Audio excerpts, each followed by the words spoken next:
it's running. Okay, so April 25th. So that we all know what the date is. I don't want this to be showing necessarily.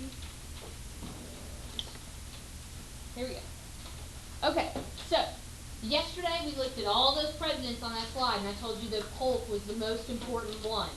And that he is the one that essentially helps us achieve manifest destiny, which is a big word for just us acquiring all the land between the Atlantic and the Pacific Ocean. That's all it means. And we were very driven to do it. We were driven to do it in whatever way possible. So unfortunately, we did a lot of unsavory things as a nation to try to get all this land. We killed people, fought nations, did some sneaky stuff that I won't have time to tell you about today, but we did a lot of things that would necessarily not be okay morally to go ahead and get all this achieved. Now, Polk, during his administration, does 3 things to make this happen. Number 1, he gets Oregon Treaty signed with Britain, which means we get Oregon Territory. And I'll show you all this stuff here in a minute. Then, Polk admits Texas to the Union. So Texas is admitted as a state. And then Polk goes to war with Mexico. And you're going to see on the next slide here that we win the war. And as a result of winning, Mexico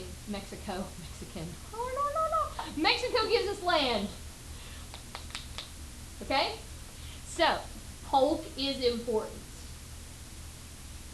And he's president number 11.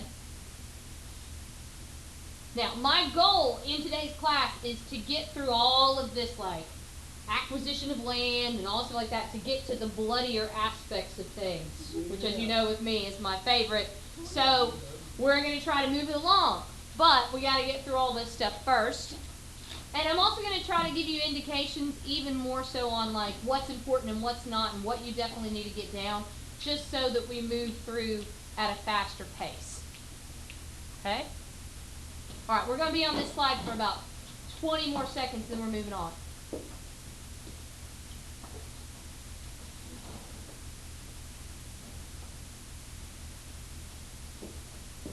Okay. So, in 1848, while Polk is still president, we win the Mexican War. And when that happens, and we get Mexican cession, we have completed manifest destiny. We stretch from the Atlantic to the Pacific.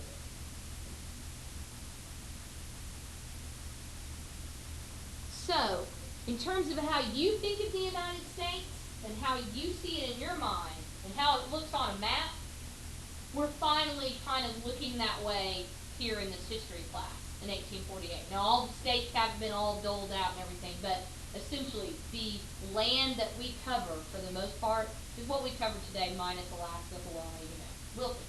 I'm guessing the Treaty of, however you say that is important. Well,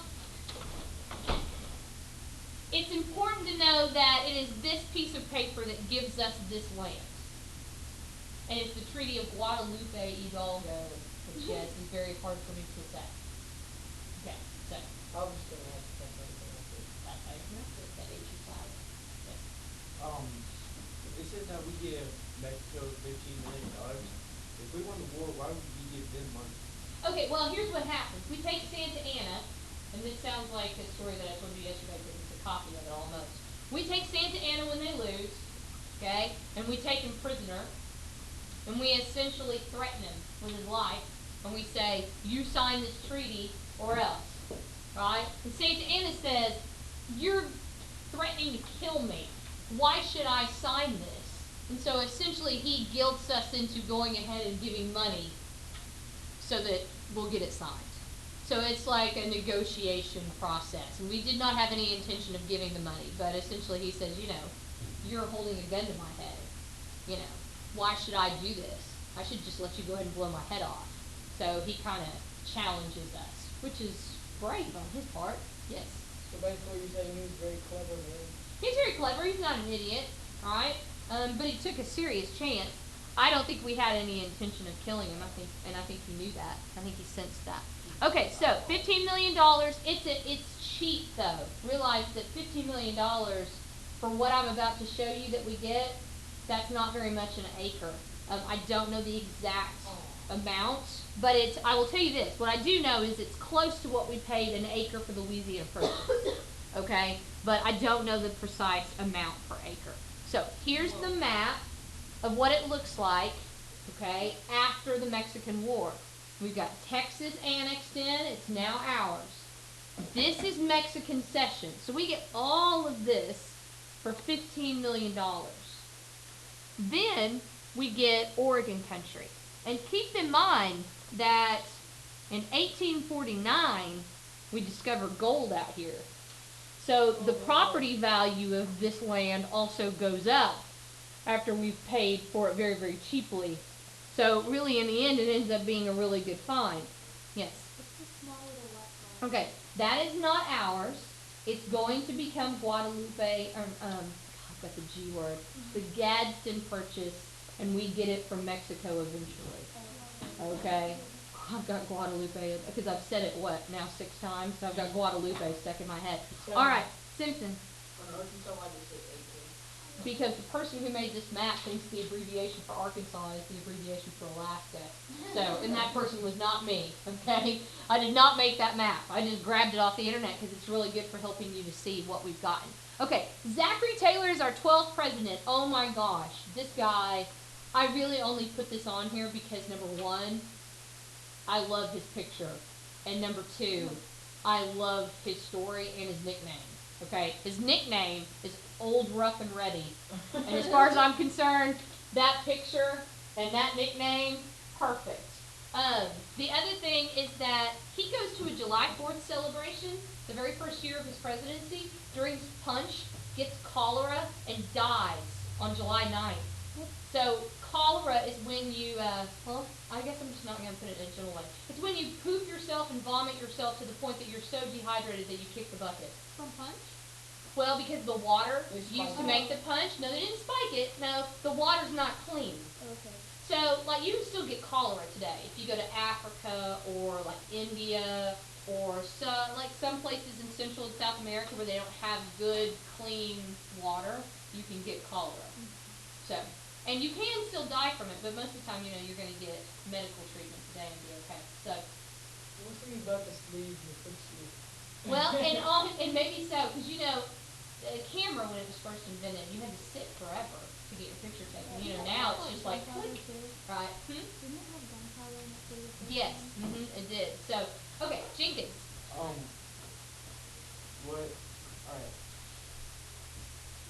It says that he died on July 9th, which is like 5 days after he went to the celebration, right? Yeah. Alright. So, I'm trying to remember his name. The prophet. Yeah. He said that every 20 years the president would Okay. die, Yeah. but this isn't on the 20th year. No, Lincoln is the 20th, right? So a lot of people actually use Zachary Taylor to dispute the whole curse thing, because they're like, well, if Taylor dies, but that's not on the 20th. That's at the decade mark rather than the 20 mark. So anyway, I know. Very good point. You're paying attention, Jenkins. That's what I like to hear. Okay, now, this president is actually important. Okay, I just put Taylor on there and gave some information because that guy cracks me up. And I would have liked to have seen him have to serve a full term and see what happens under him. Probably not much. But this guy, Millard Fillmore, he's our 13th president. He takes over because Taylor kicks the bucket and dies. So Fillmore is actually Taylor's vice president. And everything on here is just FYI until we get to 4. So really, I would just worry about 4. Everything else is just, I thought it was bizarre. And I didn't know about this until last night. I was on the White House website where they talk about all the presidents, and each year I just, try to go learn a little more, just so that I'm actually learning and not staying stuck with the same story. I found he married his teacher. So now I'm wondering, how old, Was it you or what? I don't know. Just the mere thought of it just makes me I saw it and I was like, ha! I don't know if it was like this age or high school age or, I'm assuming it wasn't younger than that. But anyway, I don't know. And I'm wondering too, and I know you are, and I don't know. I can't answer your question. And I couldn't pursue it any further because honestly it kind of grossed me out to the point that I didn't really want to know right then. But now I kind of do. Anyway, woo! It's pretty- Okay, so, Was he held back a whole lot? Was he kind of an older student? no, I know that. He was very, like, devoted to school, doing a good job, you know, became a lawyer, even though, so that's not it, but that's a good question. Okay, all right, we're gonna keep on going because we gotta find out about the Compromise of 1850 because that's why he's important. Okay, Davis, what's your question? I was gonna say, like, was the Miller Duck named after him or No. something? Okay. No, all's an into play. Do you think that the two are the Cougars? I don't know. I don't know. Probably. Okay, Duplanty, you guys were just like me because the minute I saw it, I was like, what? Yes. He looks like the dude off of that commercial, I think it's the Travelocity commercial, and Mhm. the dude in the gnome. He looks like that guy. The gnome himself. The guy. The guy with the gnome? Okay, alright, I gotcha. Maybe. Maybe. How do you know who he's talking about? Because I watch TV. I know what you're I talking do about. actually do other things than this. Okay, so California is the reason for the Compromise of 1850. Now, here's what I want you to know. And I mean, this makes me happy because I like talking about it. This is the last time that we make a compromise. And then after this, it starts getting bloody, which brings me great joy. Yay. So, this is the last, you know, hey, let's talk about it. And it's 1850. So, know that we've got like 10 years leading up to the Civil War where things get pretty nasty. So, what is this compromise about? Okay, California says we want to be a free state. So, it's all this free state, slave state crap. I know, it seems silly. And the South gets their panties in a wad. Wow. And South Carolina says, well, that's it. We're seceding. Now, if you've been paying any attention, that's the third time South Carolina has threatened to secede. So probably at this point, everybody's like, yeah, you said that last time. You know, so South Carolina is always screaming that they're going to break away and be their own country. So Compromise of 1850 gets written. Millard Fillmore actually goes to Henry Clay and says, hey, didn't you write that Missouri Compromise thing? Why don't we do another one? So they do. What this one says is California will come in as free. New Mexico territory is going to be divided up into two states, New Mexico and Utah. And then New Mexico and Utah, the people who live there, they get to go to the polls and vote and decide what they will be. Ooh. Now, that's going to potentially make a certain group of people possibly very angry. Who do you think? Right, why? They wanted not automatically a slave state because of the Mason-Dixon line. Well, maybe. Okay, let's talk about New Mexico and Utah. Are you going to grow a lot of stuff out there? No, not at Yes. all. Probably not, because it's dry. I mean, when I went out there 2 summers ago, I didn't see any plantations. Okay? Okay, yeah, see that, but I don't see any plantations, and I don't see any row crops, right? So, are they gonna need slaves in large numbers? Probably not, okay? So, the South looks at the Compromise of 1850 and says, holy crap, you're gonna let them pick? Right? Because what that means is that they're probably gonna pick free. And what they do pick is free. So, now what that means is the balance is upset in terms of voting in the legislature. So the Compromise of 1850 is not really a fix. So, Didn't they, like, slave owners sometimes, whenever they did that, didn't they go and vote for another state for that? yes, they did. Yes. I love it that you know that. Jenkins. On like California, the Mason-Dixon line, it cuts like the country in half, and if you're on the lower half, it makes you a slave state, right? Exactly, and that's why they did not apply the Mason-Dixon line to California, because California was already formed, right, as a territory. And if you take the Mason-Dixon, you cut it in half, and California didn't want that. So you're already figuring out why we didn't stick with the Missouri Compromise. Smart thinking. Jenkins and Sugg, I'm giving you points. Making me happy. That's very good. Well done. Division. I don't Yeah. see why they couldn't just split California up, make it like they did the Carolinas, North and South Carolina. They could have. North California did not want to be split. Sounds familiar. Okay. So, this is the map. So you can kind of see what Jenkins is talking about. What he's saying is, why didn't they just take this line and pass it on over, right? And it looks like they kind of did apply that line to dividing up Utah and New Mexico, right? So, but California does not have that. Okay, so we're gonna keep on going so that we can get to the blood and gore. We gotta get through this slavery stuff first, okay? And this is Underground Railroad, abolitionist, Harriet Tubman. Have you heard of this before? Yes, ma'am. That's why we're gonna move through it fast, because I know you've heard of it, okay? The only thing that I'm going to talk about in detail, very quickly in detail, is bullet number 3 and bullet number 1. Most people think that the North 100% was against slavery. That is wrong. 40 to 50% of Northerners actually supported the idea of slavery. They didn't necessarily want it to spread, but they were okay with it staying in the South. Abolitionists. The root word of abolition is abolish. When you abolish something, what are you doing to it? Destroy. Getting rid of it. Yes, destroy, getting rid of it. Very good, Wilton and Jenkins. Okay, so abolitionists want to get rid of slavery.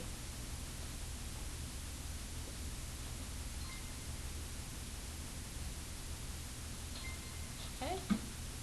Famous abolitionists: Frederick Douglass, Harriet Tubman. There were also white people who were famous abolitionists, but these two are the ones that, in my opinion, are the most impressive. Number one, Frederick Douglass started out as a slave, and he essentially educated himself and taught himself how to read and write by just kind of putting 2 and 2 together, and goes on to become a free man, and goes around and gives beautiful speeches, writes beautiful books and stories and things about his experience. Kind of amazing, in my opinion, that you start out at that and then you ascend to what he became. Harriet Tubman just ain't gonna put up with any crap. I don't like her. So, she's one tough broad. So, here's Harriet. Here's Frederick. Obviously, that's a great photo. Couldn't find a photo of him that was good. Yes, Jenkins. I thought Frederick Douglass. I thought like his owners educated him. Well, okay, so they kind of said, here's what reading is, right? I mean, they didn't like give him classes. They were like, we're reading a book. Here's how it goes. And then the rest of the way, he just did it himself.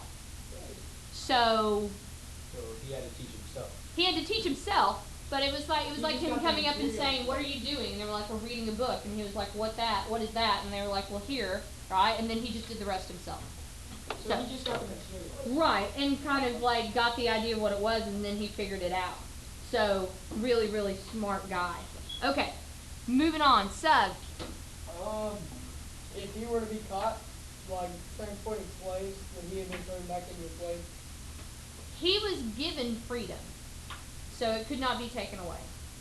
Good question. All.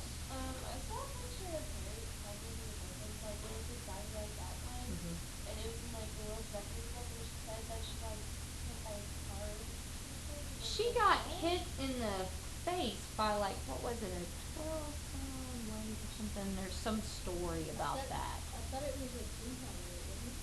Well, I'm just going off the top of my head, maybe it was. It was 10 like or a 12. huge thing. Yeah, but I can't remember all this, so that may be what you're thinking of. I'm pretty sure it said that it was a car, like. Oh, well, I thought it was a weight. I don't know. It was a weight. Yeah, She obviously I may be off on the weight total, but essentially she got knocked out in the head. Let's get this done and then I'll answer your question in a second. Okay, Underground Railroad, I'm assuming you've got that, but I do want to say this. I mean, whenever I was your age, I had a teacher finally stand up and say, okay, please understand that it's not really a railroad and it's not really underground. And I went, oh my God, I thought it was. Okay? Because, well, in 3rd grade I went and did a field trip and they honestly made me think that it was a railroad underground. And so, right, from 3rd grade to 8th grade I thought it was. And then Wait, all so of a it's not sudden- underground? No. No. I knew it was a railroad. Yeah, it is not an underground means it's secretive, right? Railroad because they use railroad slang terms to communicate and all that stuff like that, conductor.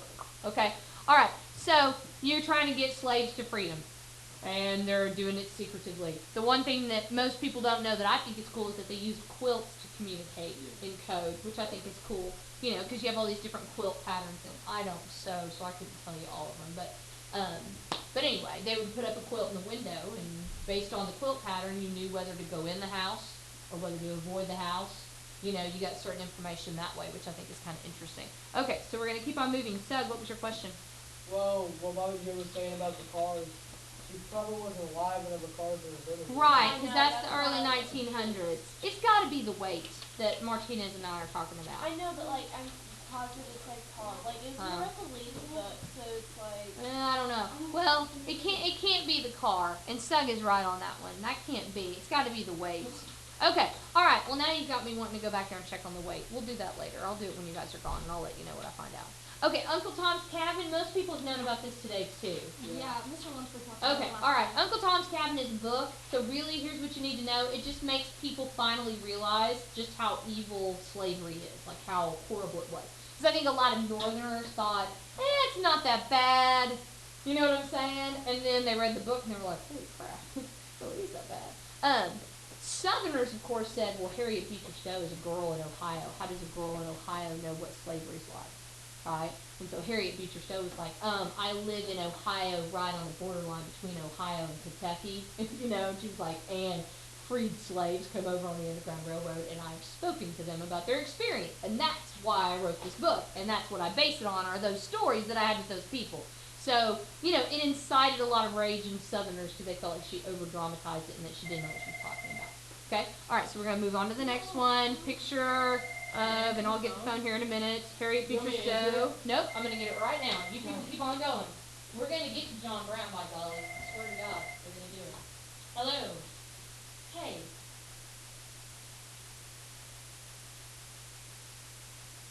No, I'm not. That is okay. Okay. Kansas Nebraska Act. It's dumb. 1854, the government does something really stupid. They say Kansas and Nebraska can decide their fate through popular sovereignty in terms of whether they'll be free or slaves. But the problem there is that the Missouri Compromise already said what it's going to be, because it's north of 3630, right? So we essentially pass a bill that is unnecessary. And when we pass the bill, it causes Kansas to go into civil war conditions, meaning people start fighting and killing each other in Kansas. And people go to Kansas from other places to contribute to the fight. Hence, Kansas becomes known as Bleeding Kansas. Okay? And it brings in John Brown, who is very much anti-slavery, but he is not okay mentally. So let me show you him. And I see you, but Jenkins, but we're going to have to wait on you just a minute. Okay. He is scary. Here's what I'm going to tell you. He honestly believed that he would tell these stories, and he would say, God speaks to me at night. And he said, God speaks to me at night and tells me that I'm supposed to kill all people who support slavery. Right? And so he would always say, my goal is a godly goal, therefore it's okay.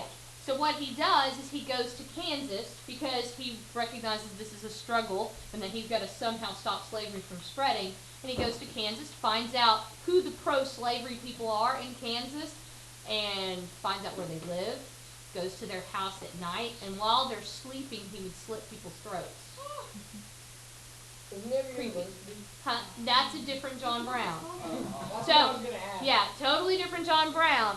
Keep that in mind. Not the same person. So I'm not going to take the time to read this whole quote, but if you read the whole quote, it's an ominous quote. I mean, it's not gory and gross, right? And I'm sure you're not too worried, but there's this tone to it that sends a message of things are not okay with this man and that he has cruel, awful intentions. Okay? So, he shows up again in Harper's Ferry, and we may not get to that, so you'll have to look at that on the copy of the notes that I give you. All I'll say is he tries to get slaves to revolt, and he tries to arm them with weaponry. Yep. I've heard of that. Yep, and I'm sorry, there's just a little nugget of joy in my heart over that one. Let's talk about some Southerners peeing down both legs, right? And I love it. That's just what you deserve. Have a whole bunch of slaves get armed and kick your butt. Yep, that's what I'm saying. All right, Republican Party. The Republican Party of today, formed 1854. Abraham Lincoln is their leader. That's really all you need right now. I would put 1854, REP, formed, L, Abe Lincoln. Okay? And then you're done. The caning. We got to get this done before you walk out the door. Okay. This is where essentially two congressmen beat the crap out of each other over slavery right in the Senate chamber in Washington, D.C. Okay, so I hope you're starting to figure out that we've gotten past the ability to reason, and we are now into the mode of we're going to beat the crap out of each other over this issue.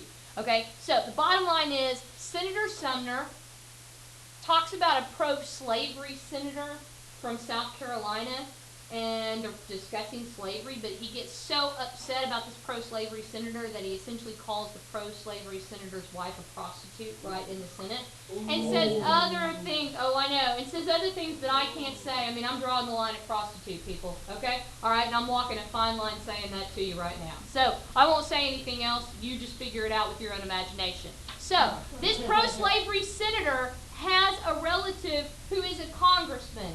This relative that is a congressman finds out what Sumner said.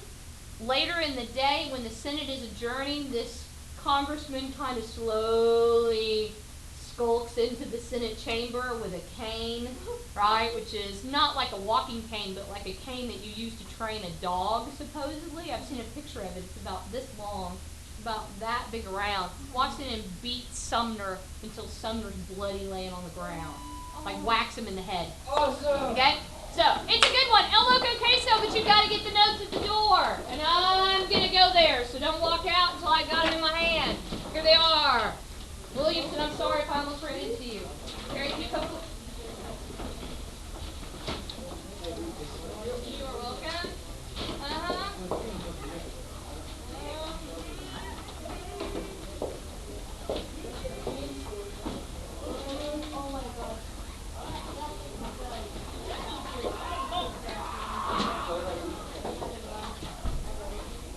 He survived.